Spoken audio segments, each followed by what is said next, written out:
souvent en CBA et voilà, et c'est un aspect qu'on doit encore plus améliorer parce qu'on peut poser des problèmes aux adversaires, surtout quand on obtient beaucoup de coups francs, donc et des corners. Voilà, et bravo aux joueurs parce que quand même c'était un objectif qu'on voulait vraiment garder la première place et surtout rester ici à Tanger, on se sent bien. Aussi, on ne voulait pas trop déplacer nos confrères, les frères et sœurs, les journalistes, de voir ce que vous savez dire.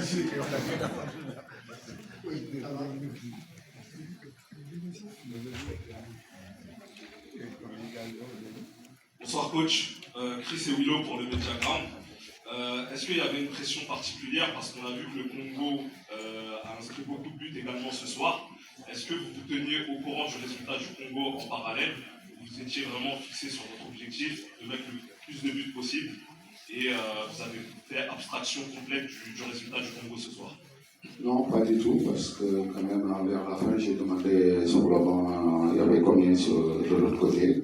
C'est sûr, nous, ce qu'on voulait, c'est gagner en premier, après voir ce qui se passe de l'autre côté. Mais quand on a vu que Congo avait mis l'accélérateur, et comme je l'ai dit sur la première question, on voulait rester ici avec la famille.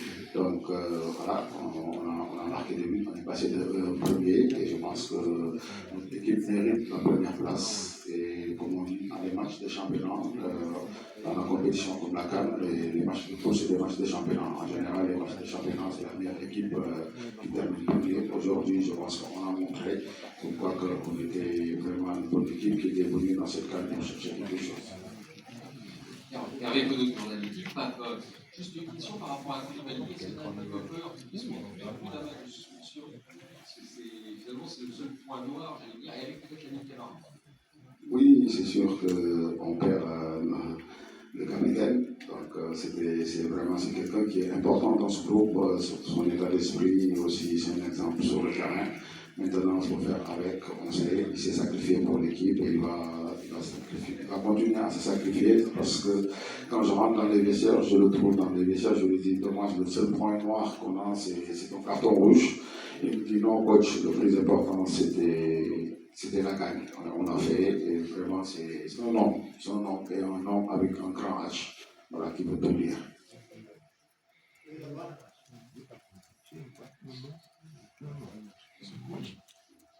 Moi, je suis venu alors, est-ce que vous avez trouvé un peu la marche ce soir? Est-ce que vous refusez un carton rouge après l'intervention de la femme? Vous l'avez trouvé sévère ce soir? Pour quelle équipe en fait? Pour le Sénégal?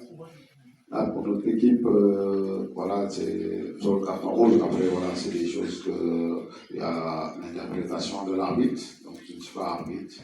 Même, voilà, quand j'ai revu les images, voilà, je me suis dit, après chacun comment il interprète les choses. Mais voilà, après, il faut respecter nos décisions. Donc voilà, on sont humains. Comme nous, en tant que coach, parfois je fais des erreurs, des joueurs pareils, et ça va arriver. Micro ban? Non, maa ngi ko yoroon Pape kii nga ko yoroon ñu ngi ko yore woon ñu ngi ko yore woon.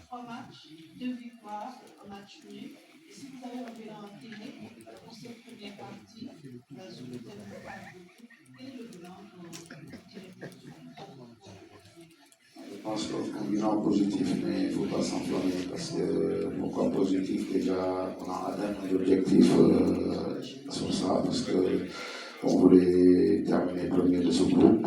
Et aussi, quand tu marques 7 buts en 3 matchs et en encaissé 1, je pense que c'est un bilan positif. Mais après, il ne faut pas dormir dans nos lauriers parce que quand même, il y a une autre compétition qui commence. Donc, on doit vraiment corriger les choses. On va les faire le plus rapidement parce que les matchs, ils arrivent. Là-bas, derrière, DJ. Là-bas. Vous n'avez pas demandé là-bas. C'est pas ici, au milieu. Ici, au milieu.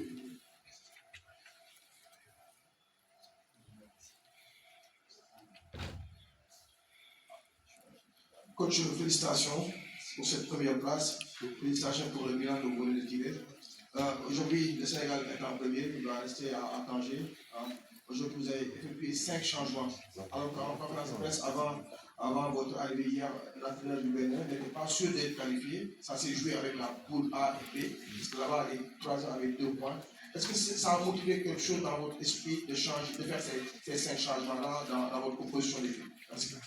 Oui, déjà, ça se voit qu'on est dans un groupe, on était dans un groupe très difficile avec la RDC qu'on ne présente plus en Afrique et le Bénin. Et Botswana, malheureusement, qui a fait 3 matchs, 3 défaites. Mais comme je dis, pour moi, j'ai 28 titulaires.